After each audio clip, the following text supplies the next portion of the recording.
पाटील, मैं झुकेगा नहीं साला। एक लक्षात असू द्या, हा तुमचा शिवाजी शेतकऱ्याचा मुलगा आहे. म्हणून माझ्याकडे कुठली घराणशाही नाहीये. तुमच्या आशीर्वादामुळे मी इथपर्यंत पोहोचतोय. आणि आज केंद्राचे 2 मंत्री, राज्याचे 6 मंत्री, उपमुख्यमंत्री, मुख्यमंत्री जे येतात तर त्यांना हे बघायला येतात की हा भाजपचा बालेकिल्ला करायचा आहे आणि विकास करायचा आहे.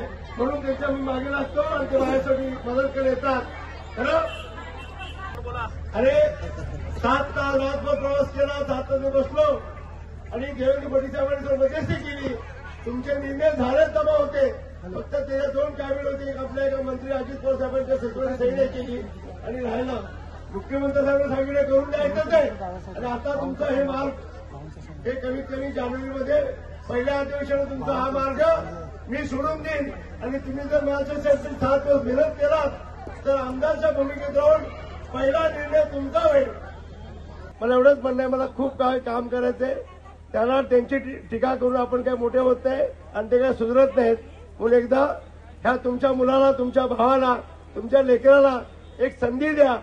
विकासाची कामं करायला संधी द्या आणि त्या संधीचं तुमच्यासाठी मी सोनं करेन. मला देवाने दिलेलं खूप काय दिलं.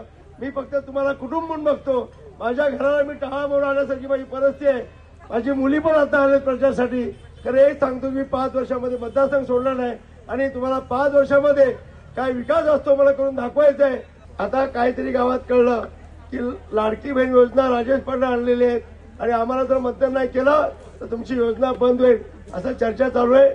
तर माता माऊलीने हे राज्याचे मुख्यमंत्री एकनाथ शिंदे साहेब, आदरणीय आमचे नेते दैवत आमचं देवेंद्र फडणवीस साहेब, या भारतीय जनता पक्षाची योजना आहे. योजना कोणाच्या बापाने बंद होणार.